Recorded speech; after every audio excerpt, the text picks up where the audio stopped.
Hey guys, it's MugenLord here, and welcome back to another Mugen Forum. And with me today in this discussion, we have. Hey, I'm S-Squawk. Hey, Genzo here. All right, and then today we're going to talk about a handheld game that's coming out for the Nintendo 3DS, and of course, it's made by Nintendo, and we all should know what it is. It's pretty much the Pokemon remake of Pokemon Ruby and Sapphire. So I guess we can, talk a little bit about it, and we can start off with S-Walk, and, give me your thoughts on it. Well, I'm actually really excited about it. Third gen was really special to me. I played it on like a cross-country road trip from Maine to New Mexico with my parents. And it's a really cool thing. I think they're doing great things with it, especially with the new updated graphics and everything that we're going to talk about. It's going to make it a great game, and it's a great addition to the Pokemon universe. Okay, so Joe, what is your thoughts so far? So far, I'm extremely excited.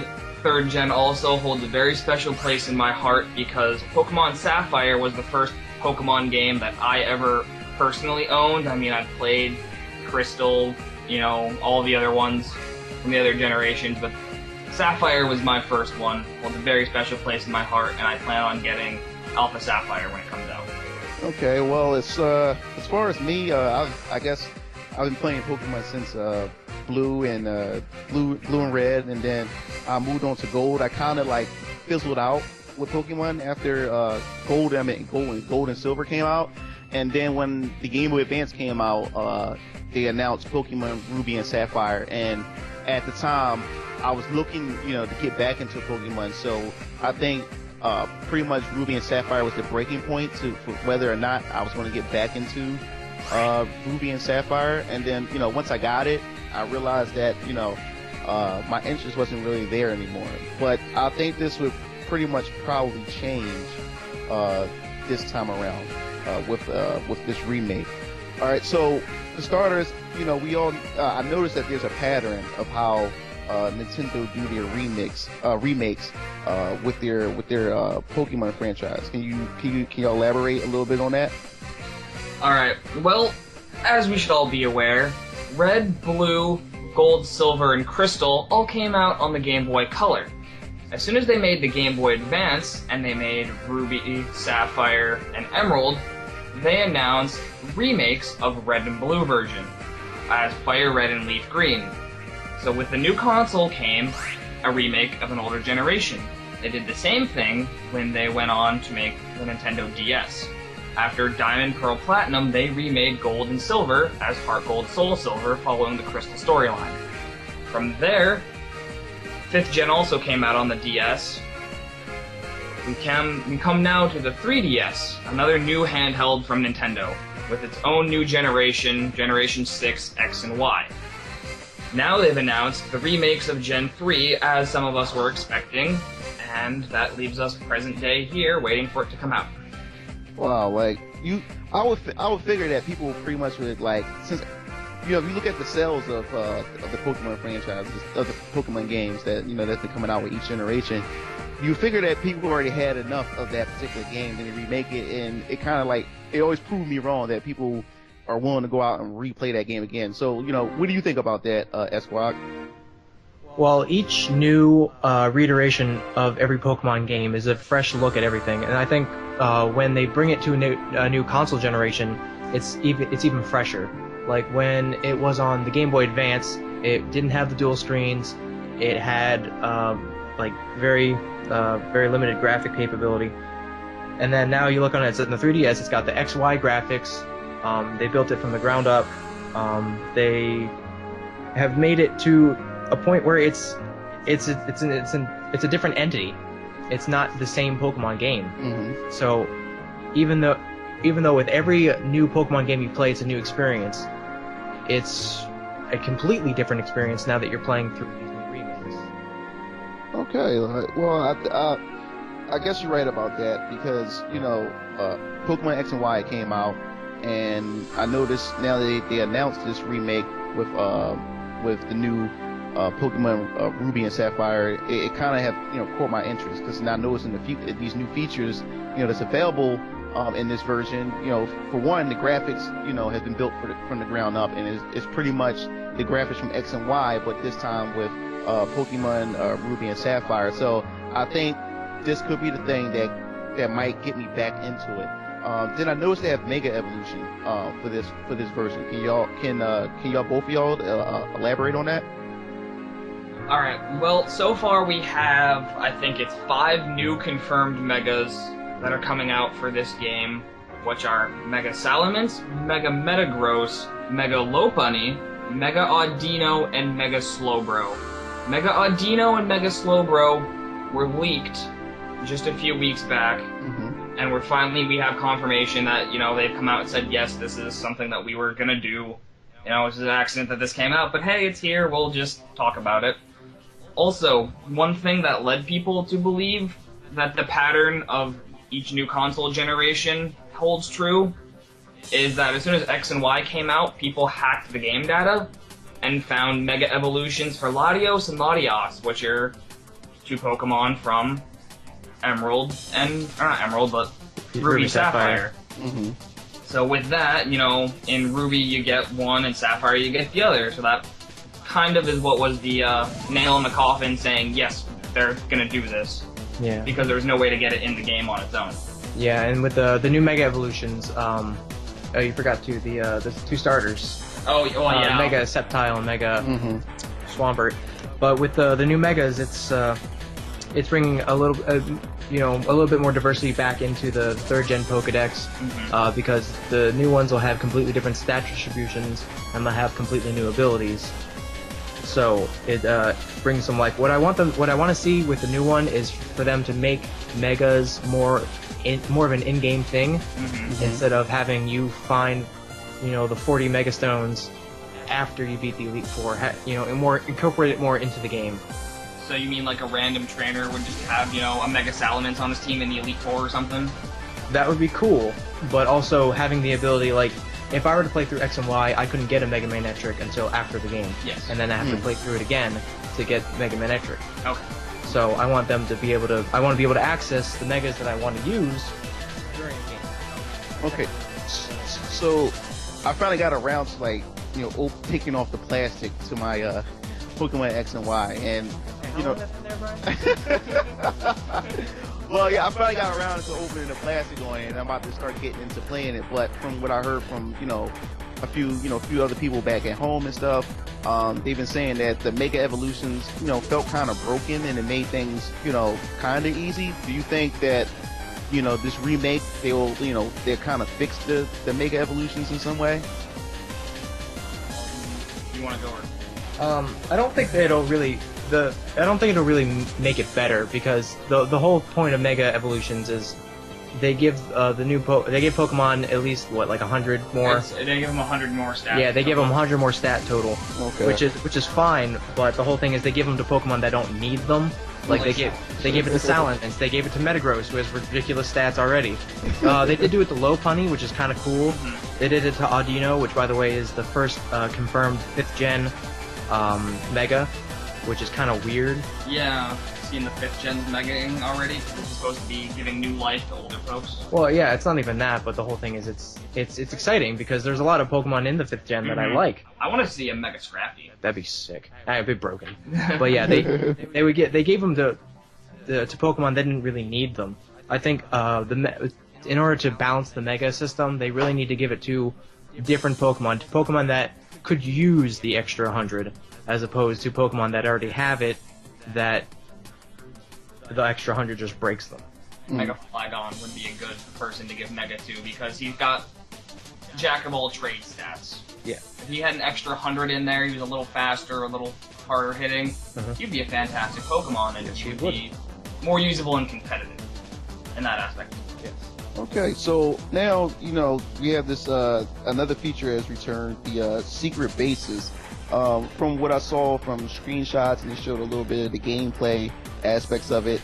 I've never really got into the whole secret base thing in the original, so when I saw some of the gameplay, it looks kind of interesting, like how you can invite players over, or you can pretty much set up your own type of gym, so you can battle and stuff like that. So, what is your thoughts on that? Starting with Esquire. Well, in the original one, it was actually really cool because it added another layer at least, of individuality to each individual game. Because secret bases were just like an expression of yourself. You could have these little music tiles on the floor. You could play songs. You could have different plushies of all your favorite Pokemon, and not to mention that they were in really weird and exotic locations. So you felt kind of cool. You felt really cool with all this stuff, this secret base of yours. Plus, it's every little kid wants a secret base. I mean, like, yeah, like there's no little kid that went around just like, oh man, I wish I couldn't have a hole in the wall full of awesome things. So, I think it's gonna do really well. Although, with I hope that it's bigger, because if it's as small as they showed in all the trailers, yeah, there's some stuff you can do with them, not a whole lot you can do with them. Right. So, if they make them bigger, cool. If they don't, it's still gonna be fun. Yeah, from what I've seen, they definitely do look a little bigger, because I remember the old games, it was like an 8x18 area that you had in your secret base, like tile-wise.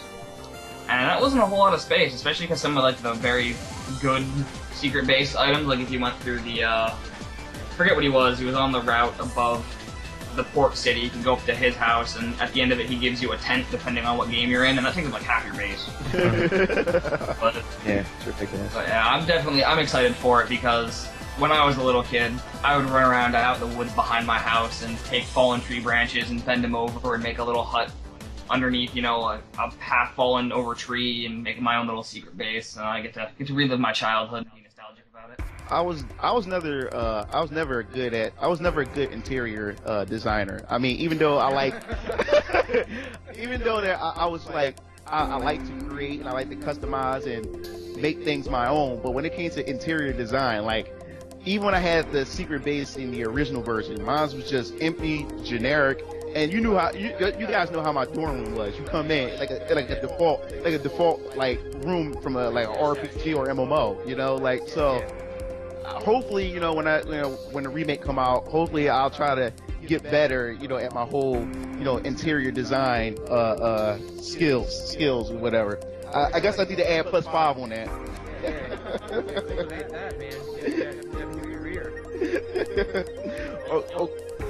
Oh my god. Oh yeah, most definitely. Definitely gotta visit you guys. So now we have the what's this? The horde battles. Yeah. Yeah. So what is up with that?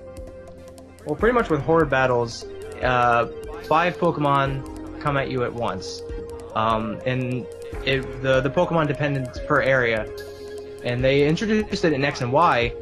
It was really kind of underwhelming because the Pokemon were about 20 levels lower or 10 levels lower than what the environment Pokemon were. Mm-hmm. So it was really underwhelming, but it had the potential to be really cool and also really help with EV training. But with it, they're now putting it into the new generation, and they're also putting in horde trainer battles in which they will have 5 trainers fight you at the same time. I'm guessing that they'll have more levels than other horde encounters, or they'll have or it's just an experience getting thing. All right, quick question. So, if like when you mentioned about 5 trainers at one time, how does it work? If you defeat one and the next one jump in, and not, or like you actually fighting like Pokemon's on like the field at the same time? Like how does it work? You fight 5 Pokemon on the field at the same time. Oh wow. Yeah. You gotta crack open that X and Y. See what's going on. Yes, I do. I'm gonna get on that tonight.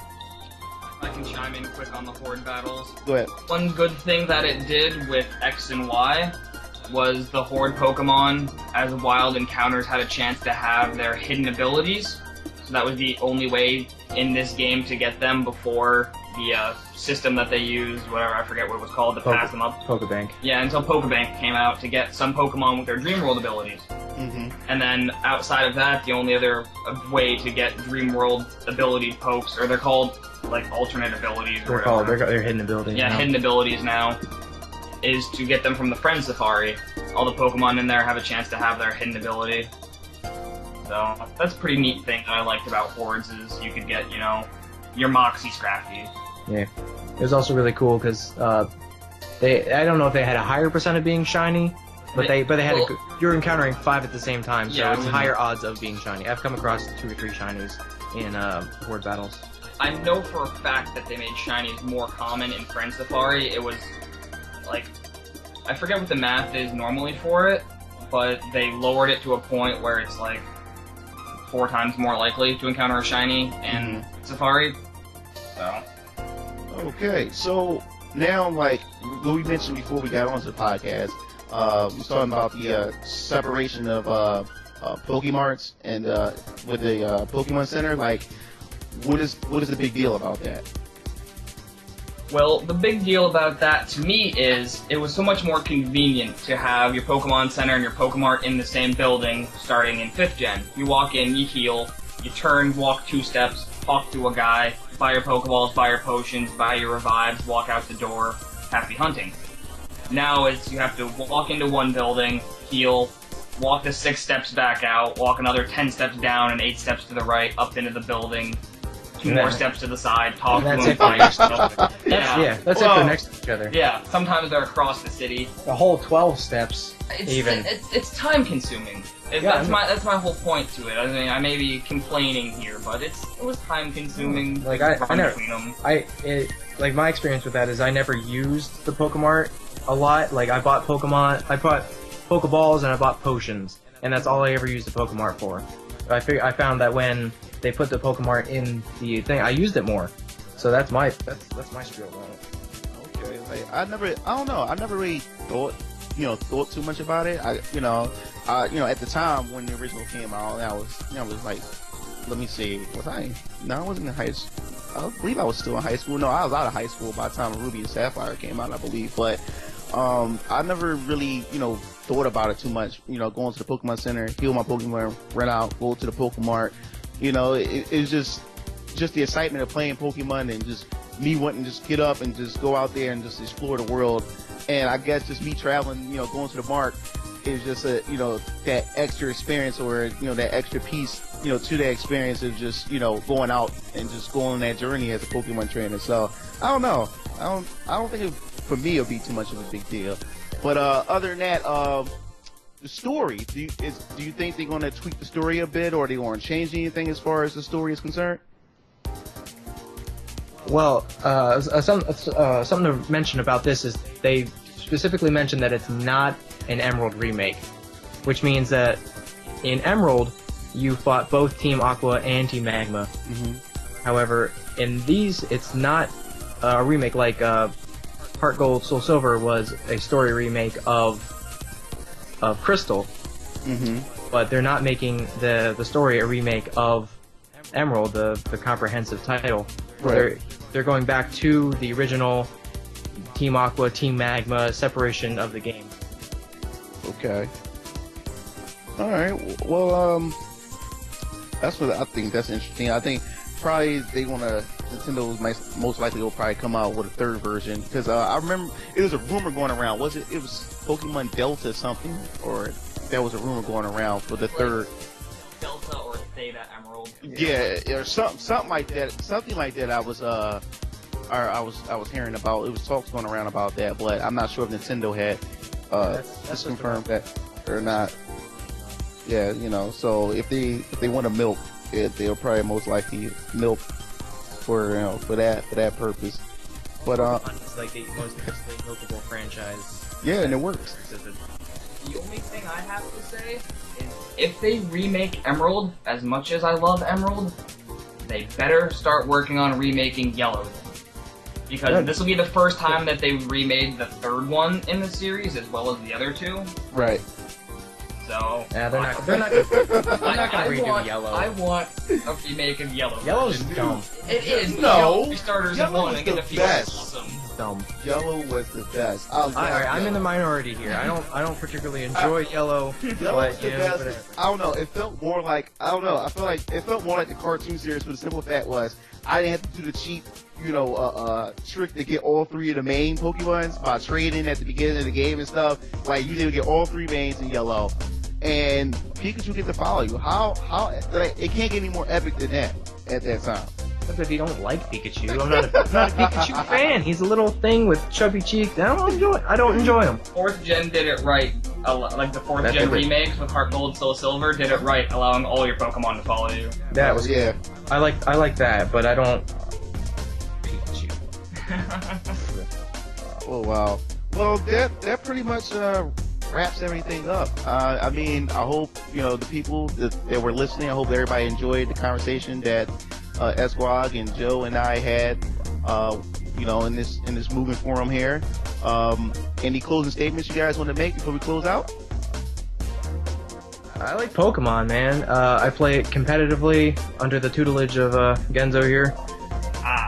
Yeah, so I like it. I'm really looking forward to it. I'm really looking forward to see what the new Megas will do to the competitive game. I'm really looking forward to seeing what all changes are actually in the game. It's gonna be a great experience. It's gonna be great. It's gonna be fresh, and I really can't wait. I'm gonna be as anxious as I was right before X and Y came out, to the point where I would say I would wake up at night, and if it wasn't October, I'd be very upset and wouldn't be able to go back to sleep for about another 20 minutes. Well, yesterday marked 3 months and counting till release date. Now you don't say that. Just now. Now it's gonna get delayed. Sorry, guys. You want me to get no sleep ever? So, I guess the next two topics coming up in our next discussion with Genzo and Esquag. The next topic we'll talk about is what's our next gen console choice. Which one we're going to buy, either the Wii U, Xbox One, or the PS4. I have a Wii U already, and yes, the Wii U is the next gen. I don't care what anybody say; it's still a next gen console. I don't know. I think it's just them catching up. I agree with him that it's the next gen console. And then the following topic after that, Ubisoft had made an official announcement that Watch Dogs for the Wii U will be their final mature title for the Nintendo for the Wii U console, because a lot of the console owners who own the Wii U just doesn't buy any of the mature titles for the Wii U. So that's something. Yeah, so that's something. That's something interesting we can talk about. But stay tuned for that. And this is MugenLord. My squad.